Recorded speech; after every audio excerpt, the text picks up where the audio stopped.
Cairo. Monica noticed the gift shop because of the beautiful colors round its door and window. She walked through its entrance, which had a sign above it. On the sign, the word Cairo was written in bright yellow, orange, and green colors, with small black figures dancing beside it. Inside, it was just as colorful. Large animals made of paper, painted in very bright colors, hung from the ceiling. The floor had a yellow-brown sand color to it, and the shelves held vases, plates, boxes, musical instruments, and jewelry Monica had never seen before. No one seemed to be in the shop, not a salesperson or a customer. Light Arab music came from a stereo Monica could not see, but she moved with its sound as she looked at all the wonderful objects in the shop. She saw a blue stone on a gold necklace which looked interesting. Drawn in the center of the stone, there was something which looked like a large round beetle, with thin legs and thick antennae coming from its head. It's an Egyptian scarab. The woman's voice surprised, then frightened Monica. She almost dropped the necklace. I'm sorry. I didn't know anyone was here. It's okay, my dear. I knew you would be here. Come, come. The woman took Monica's arm and led her behind the sales counter to a small area where there was a round table and 2 chairs. It was dark because cloth the color of sand with dark patterns hung from the walls and ceilings. It was almost closed off from the rest of the shop by a curtain, so most of the light came from a few candles set around the room. It was like a small cave from somewhere far away. Sit. I've made us some tea. Black tea. The tea of judgment. Judgment? Yes. The tea leaves tell us about a person's entire life. Some of us have done things we wish we hadn't.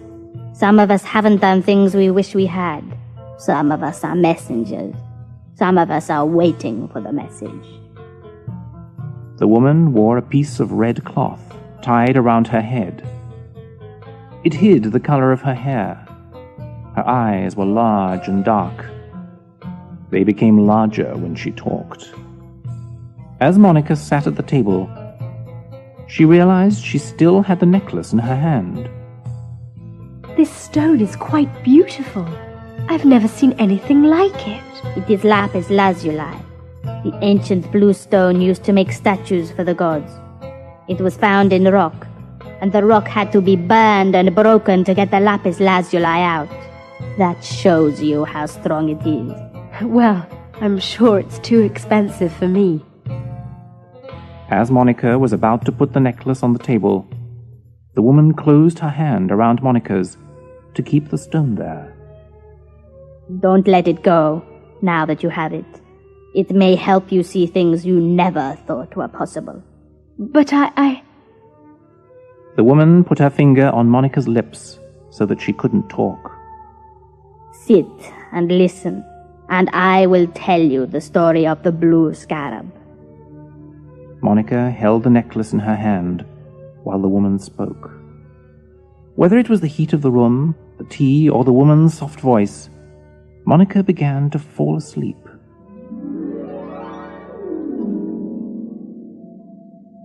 The scarab is the sacred beetle of the sun god, the most important of all the gods, as it makes people see things in a different way.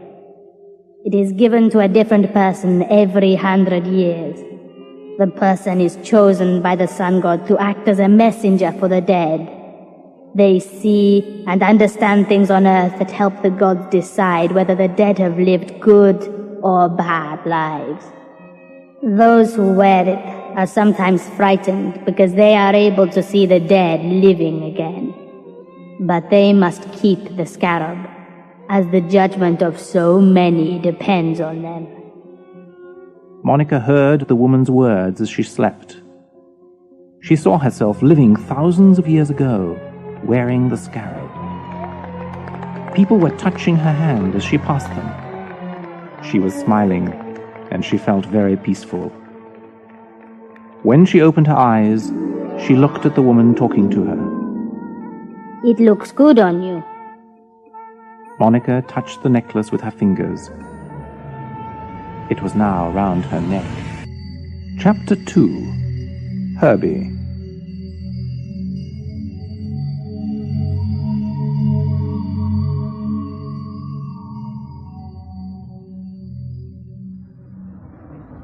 Monica's car had a broken headlight. As she drove to a garage to have it fixed, the sun came down through the trees along the road, making everything seem more alive than usual. There was an old man cleaning the ground in front of the garage when Monica parked her car. He had his back to her, so she called to him. Excuse me, do you work here? The man did not turn round. Excuse me. Monica put her hand on the man's shoulder.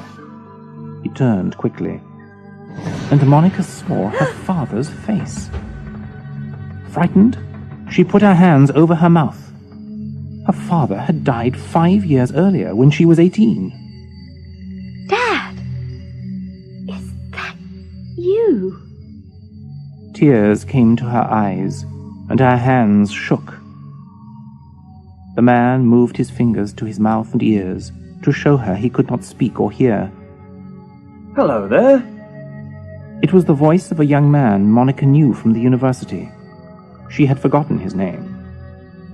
It's Owen, remember? We met at a party last winter. Oh, yes. I'm Monica. I suppose you've met Herbie. He just started working here this morning. Monica wouldn't look at the man, afraid of what she would see. He was talking to Owen in sign language. Owen spoke as he made the signs with his fingers. Of course you can. I told you, Mr. Burns lets us take our lunch whenever we want, as long as you've finished your work. Okay, you're welcome. Herbie walked away. Suddenly, Owen noticed Monica's necklace. Is that a blue scarab you're wearing? Yes, a woman at a shop gave it to me. She wouldn't take any money for it. It was found in a chest believed to be the chest of Osiris, an ancient Egyptian god. I read about it in my class on ancient Egypt. I study archaeology. I think I saw you leaving that class once. I had an economics class right after it in the same room. It's a small world. So, what's wrong with your car? Oh, it needs a new headlight. Oh, that's no problem. I can fix that in 10 minutes. Why don't you go sit in the office? While you wait, Mr. Burns will write out your bill. In the office next to the garage, Mr. Burns sat behind his desk, smoking a cigar. He was a short, bald man, but Monica didn't know how short until he stood up to shake her hand. Nathan Burns, pleased to meet you. Monica Halloway. Owen's fixing my headlight. He said you write up the papers. Certainly I will. You just have a seat there. I'll take care of it in 2 minutes. Monica looked out of the office window at Owen working on her car. His thin, young face began to look old and tired. It was as if she was looking at a completely different man, and it frightened her. Mr. Burns' voice stopped her thinking. How do you spell Alloway? With 2 L's or 1? What? Oh, 2. Halloway. Monica went outside to see Owen as he finished his work on her car. He looked like he usually did, and Monica forgot about what she thought she had seen before. She shook his hand. Thank you very much for your help. Anytime. It was nice to see you again. When Owen walked away, Monica saw Herbie sitting on a chair by the garage door. He was eating a sandwich. She saw something on his right arm. It was a purple birthmark, the same kind her father had. It is you. I knew it. She took a few steps towards Herbie, but she frightened him. He got up and went into the garage. When she followed him inside, she saw that he had gone. Tops. Monica stood outside Tops, a popular student hangout, waiting for her friend Yvonne. A small dog ran up to her very excitedly. It looked exactly like a dog she had when she was young. It had the same short black fur and white nose. Its nose had 4 black spots on it. The only thing different was its collar. Oh, Popeye! Is that you? She picked the dog up to let it kiss her face, the way it used to. She was sure it was her dog Popeye, even though he had died when she was 12. The look in his eyes and the sound of his bark was so familiar to her. As she held the dog in her arms, a young boy pulled at her jacket. Excuse me, miss. Can I have my dog back, please? Oh, is this yours? I thought... I mean, of course you can. As Monica gave the boy the dog, it began to bark wildly. The boy tried to keep it quiet, but it tried to jump out of his arms. He carried the dog away, but Monica could hear its barking all the way down the street. When Yvonne arrived, Monica was crying. Oh, you'll never believe what's happening to me.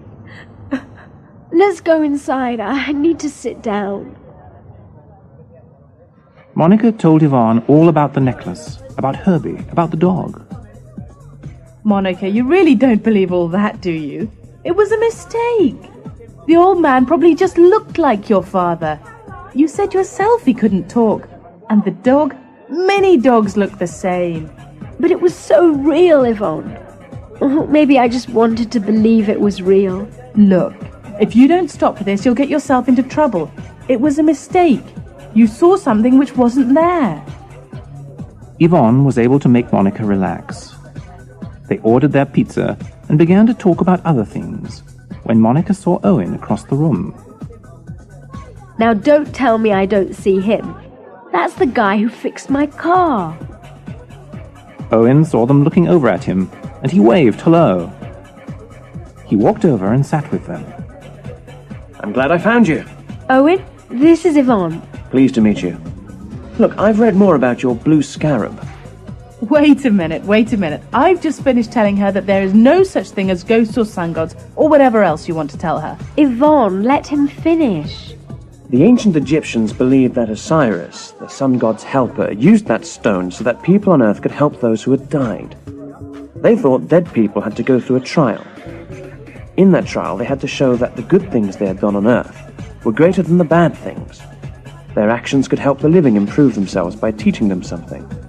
If the living learn something valuable from the life of someone else, who is now dead, they can continue living their lives in a better way. This is good for the living, but also for the dead. The gods will see that the dead had lived good lives, since they continue influencing the living in a positive way. Owen, that was thousands of years ago. Wait a minute, Yvonne. Let's just try to understand this. Do you think I could have seen a dead person alive again? I don't know about that, but I know someone who does, and he'd like to meet you. His name is Professor Lloyd. He taught that class on ancient Egypt I told you about. Would you like to talk to him? Why not? This is mad.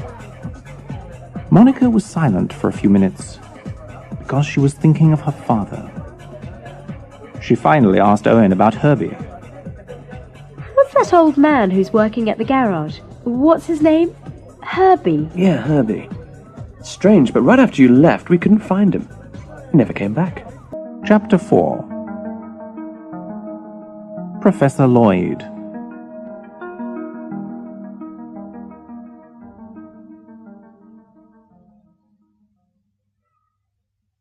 When Owen and Monica knocked on Professor Lloyd's door, they heard a cat meowing inside.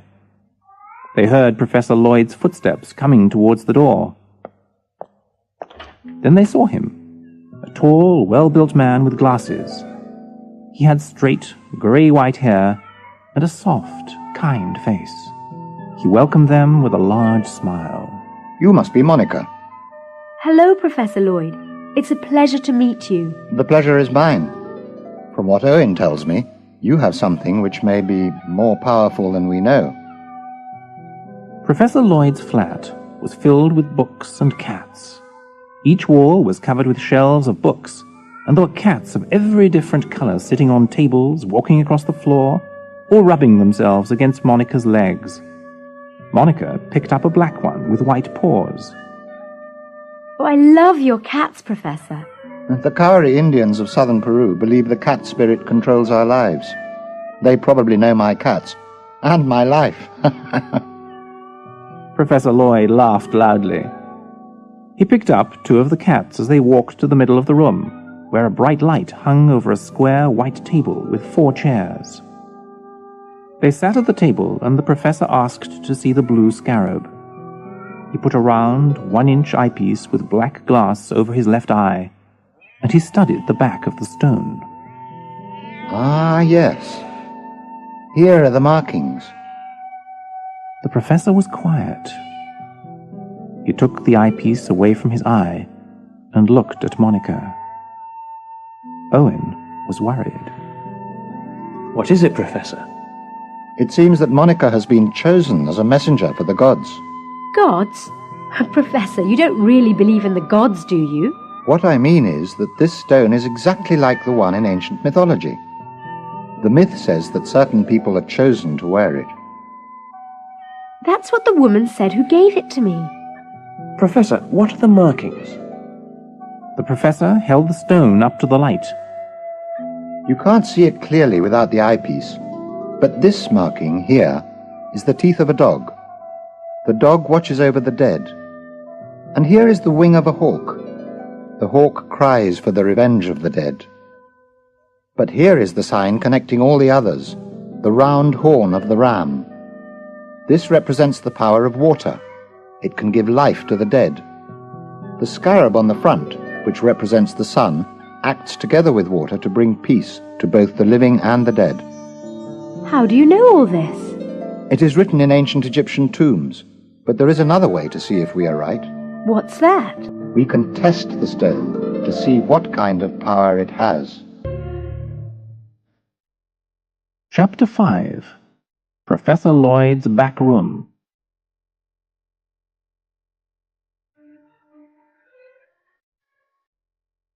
Professor Lloyd took Owen and Monica to the back room of his flat, where all the walls were covered with black curtains. In the center of the room, there was a round wooden table with strange black markings on it. In the center, there was a circle with the drawing of an eye in the middle of it. 4 spears like rays of sunlight went from the central circle to the edge of the table, dividing the table into 4 equal parts. There was another thin circle of numbers and letters that went round the edge of the table. Between the central circle and the circle at the edge of the table, there were 4 equal spaces. In each, there was a picture. One of a fish, one of a snake, one of the moon, and one of a lotus flower. Professor Lloyd lit candles in the room as Owen and Monica sat at the table. The professor put on a tall black hat with a flat top and a long black robe. He was the first to speak. We are going to try to call people back from the dead. If the stone has the power the myth says it does, we may hear voices we know. The professor put the scarab over the eye in the center of the table, with the beetle facing up. Now we must all hold hands and close our eyes. Do not break the circle by letting go of the hand of the person who is sitting next to you, or the ceremony will end. Relax, breathe slowly, and do not speak. They were all very quiet. They heard a soft, whistling sound. It became louder, like the sound of the wind. The room became cold, and all the candles were blown out. Then there were voices, wild laughing, screams of pain. Then again the sound of the wind. One voice spoke clearly. Jack, it's giving way. The tunnel is giving way. Uncle Bob, is that you? Do not speak. They cannot hear you. Jack, the tunnel is falling. Jack! The sound of an earthquake was heard. And then, nothing. A new voice spoke. She means all right, but it's her first holiday on her own. Let her enjoy herself. Mother, it's me. I'm here. Don't speak. More wind, then rain and thunder. The boat's going over. I can't hold it. The woman's voice screamed. Then Monica screamed. Mother, no! I'm here!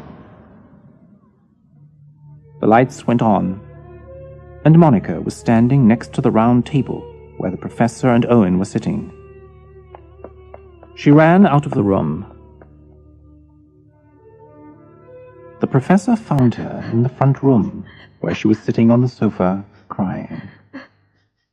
He sat next to her and put his arm round her, as Owen walked nervously back and forth in front of them. It was my mother and father on the boat trip when they... There. It's over now. What was that part about my uncle calling my father's name? If you recognize a voice that you hear, it means that there is something wrong between you and that person. One thing is certain, the scarab is real. Chapter 6. Monica's Father Speaks.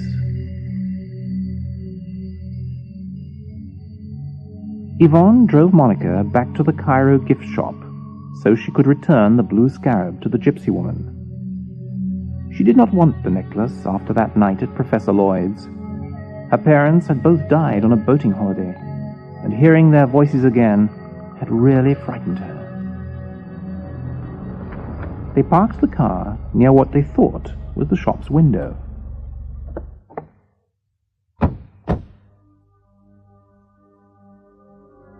The window was old and dirty.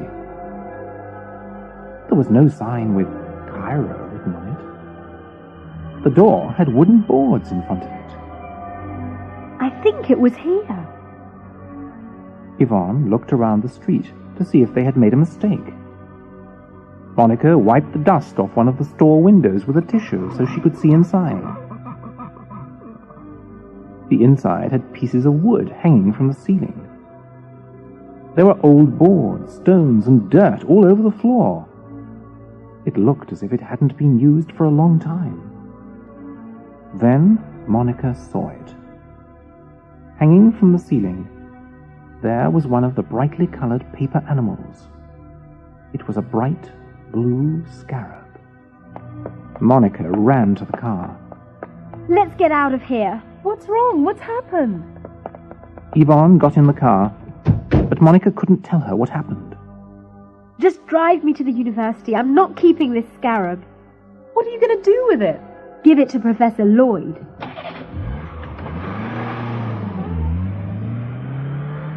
Yvonne left Monica at the university, where Professor Lloyd had an office on the top floor of the library. Monica knocked on the door. Yes? Monica opened the door. Professor Lloyd? Monica, my dear. Come in. Monica remembered the woman in the shop saying something similar. She took the necklace out of her bag and put it on the professor's desk. The sun was shining through the window. It hit the scarab. When Professor Lloyd spoke, he had Monica's father's voice. Monica, don't be afraid. Monica covered her mouth with her hands. It's okay, dear. I need to talk to you. I know I was angry at you for not going with us on that boating trip, but you mustn't feel bad about it. You lived. Now, we need your help. Keep the necklace. Live the best life possible. The professor stopped talking. Then he walked to the window. Monica sat looking at the scarab. She wasn't frightened. In fact, she felt very happy and calm. What does it mean, Professor? He did not turn to look at her. He spoke with his own voice this time. If you live a good life, you forgive others and try to help those you can. This has a great effect, because it shows that you have learnt something from other people's lives. By doing this, you will be able to teach others who will live after you have died. She put the scarab around her neck. The professor continued. The fact that you were chosen to wear the scarab means you can do more than others. You can help many. Really, Professor? But how can this be done? We all have people we have loved and who are now dead. We want their lives to be judged fairly. The professor never turned away from the window. Before Monica left, he said 2 more words to her. Thank you. Chapter 7. Osiris and Seth. Owen was reading a book about Egyptian gods. It said that Osiris, the one who judges those who die, was once a king. His brother Seth wanted to be king, so he played a trick on Osiris. He brought him a beautiful, large chest, and he told the king that he could have the chest if he could fit inside it. After the king lay down in the chest, Seth quickly closed it, threw it into the Nile River, and it sailed out to sea. Owen put the book down because he began thinking of his own father's death. His father had been killed at an archaeological site. He was a famous archaeologist, which is why Owen wanted to be one. Owen's uncle was with Owen's father when he died. He came to live with Owen and his mother afterwards, and Owen had always thought his uncle didn't care about his father's death. He never talked about him, and he behaved as if he were Owen's father. The voice he heard at the professor's suddenly meant something to him. He felt he had to talk to Monica. He remembered where she lived, because he had driven her home from the professor's. He hoped she wasn't asleep.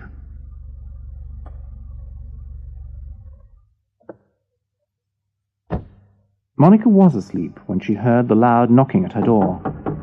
It frightened her. Who is it? It's me, Owen. Could you open the door? I have to talk to you. Owen looked awful. He held his books tightly in his arms, and his hair stood up on his head as if he had been pulling at it. Can I come in? I've got something really important to talk to you about. Yes, come in, but calm down. Monica made them some hot chocolate, while Owen told her what he had read. I still don't understand what that story has to do with your uncle. That was my uncle's voice we heard at Professor Lloyd's. I know it's wrong, but I always thought my uncle had something to do with my father's death. He never talked about it. But that has nothing to do with the scarab. It does. Don't you remember Professor Lloyd telling us about the markings on the back? Yes. Well, one of those marks was the ram's horn. It's the sign of water, which connects all the other signs. Osiris was killed by water. He looks after the dead. That's why there are the markings of the dog's teeth. And the hawk's wing? Osiris's son, Horus, killed his uncle for his father. When Horus died, he became the hawk god who sits by his father when he judges the dead and cries for them. Monica touched the scarab around her neck. She knew that she and Owen had been brought together for some reason. Maybe she could do something for him. Owen was holding his cup of hot chocolate, thinking very hard. Finally, he spoke. I think I should go and talk to my uncle. He would probably like that. I haven't spoken to him in 5 years. Would you like me to go with you? He looked at Monica. Yes. Chapter 8. The Gloves.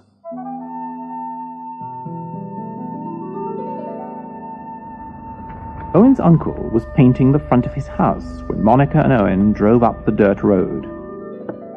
He pushed back his cap to get a better look, and seemed very surprised when he saw who it was. Owen held out his hand. Hello, Uncle Bob. They shook hands, then hugged. You're the last person in the world I expected to see coming up that road today. Well, I thought it was time I paid a visit to say hello. Uncle Bob's blue eyes were bright with happiness as he looked into his nephew's eyes. He looked over at Monica. I'm sorry. This is my friend Monica. How do you do? Nice to meet you, sir. They all went and sat on the back porch, which looked onto a huge empty field surrounded by trees.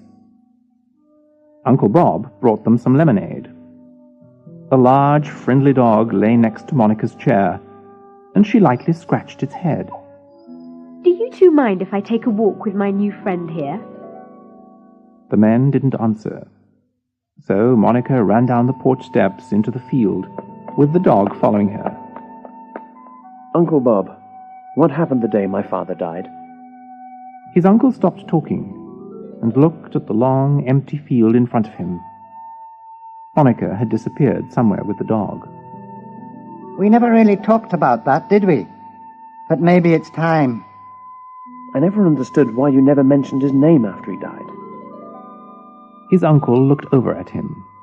Owen, some things hurt too much to talk about. Do you think you could talk about it now? I could try. You see, there was this big earthquake 2 days before we went down in the tunnel. I told your father there would be another one, but he... His uncle was having trouble telling this part. But he wouldn't listen. It was our last day, and he wanted to go. When it hit, I was up above, cleaning some of the pieces we'd found. Owen could see it happening.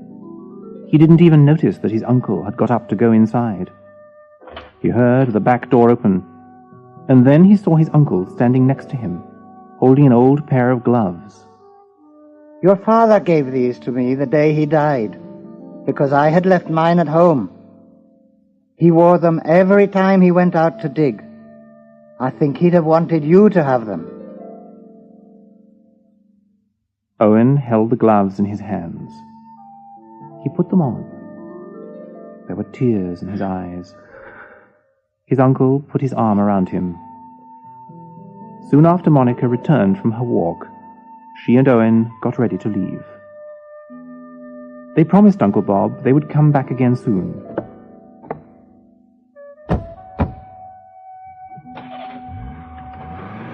As they drove away, Monica beeped the horn twice.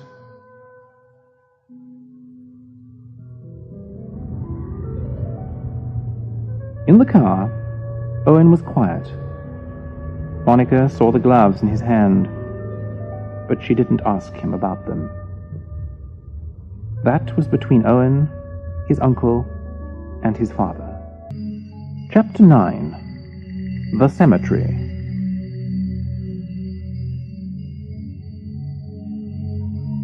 After leaving Owen's uncle, Monica did something Owen didn't expect. She drove the car into a cemetery. Where are we going? My parents were buried here. I want to see their gravestones. They parked the car in the visitors' car park, then walked. The sun was very bright. They were walking through a field of white crosses and gravestones. They stopped to look at some of the older ones. Look at this one, 1826. And this one is from 1905. Michael Mason. Look, his wife died a year later. I think I like archaeology because of the connection between two periods of time. I mean, when I understand the way someone lived hundreds of years ago, I understand more about the way we live now. Monica took Owen's hand and walked with him to her parents' graves. They were never buried here. We just have the graves to remember them. They died at sea. Their bodies were never found. Monica took a jar of water from her coat pocket. She poured some of it over each of her parents' gravestones.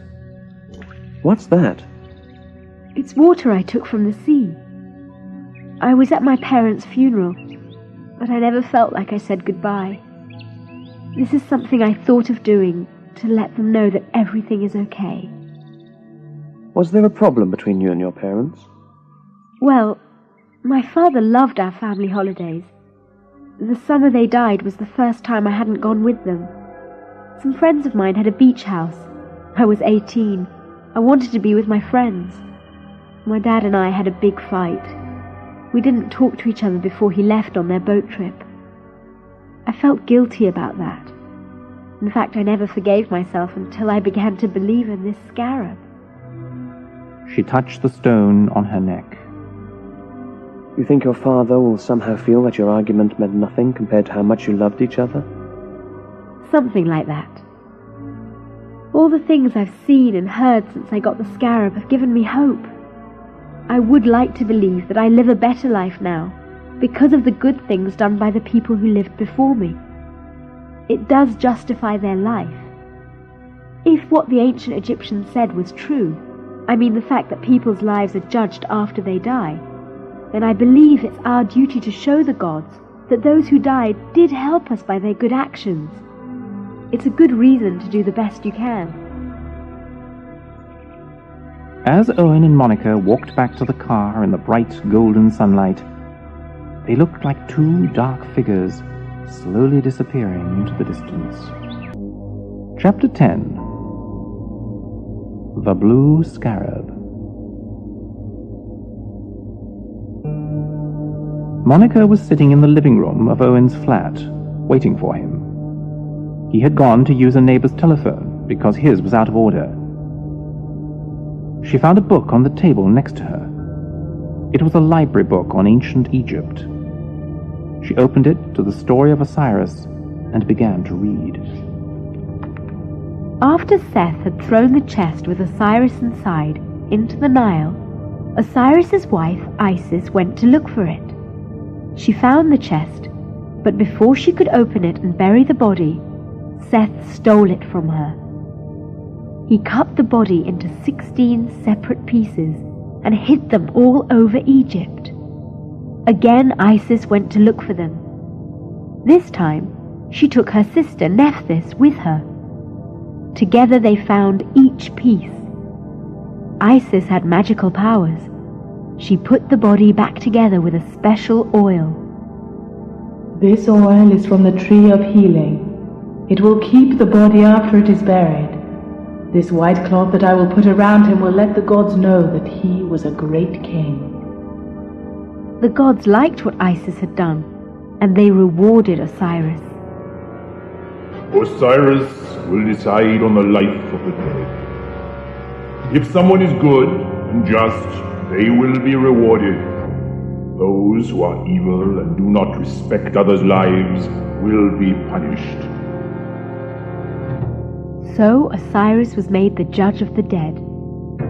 When somebody died, their soul, which left their body, was put through 42 tests. After these tests, the soul was brought before Osiris. Osiris sat in front of a pair of scales. He held a feather in his hand. Next to him, there was a man with a dog's head and a man with the head of a falcon. Osiris held the feather out to the dog's head. Anubis, take this feather and place it on one end of the scale. It is the feather of truth. It will tell us who has lived a just life and who has not. Osiris then spoke to the falcon head. Horus, you are my son. You tried to find revenge for my death by killing your uncle. Take the soul and put it on the opposite end of the scale. There you will cry for its revenge. The falcon head walked to the scale opposite the dog's head. They held each scale until Osiris told them to let them go. This soul has passed through the 42 tests. These tests were given to decide if your good deeds in life are greater than your bad ones. You have not passed these tests alone. People who are living have acted for you. Now it is time to see. Have you lived a good and just life? Let go of the scales. The falcon and dog let go of the scales. The falcon made a loud cry. The scales balanced. Osiris held up the blue scarab. This is what we will use to speak to the living. Through this, the souls of the dead will be judged. We hope that the living will understand what we say. Now I understand. Monica closed the book and put it back on the table. She walked to the window and looked outside. Everything was bathed in the sunlight. She touched the scarab round her neck and closed her eyes. She said to herself softly, Now I understand.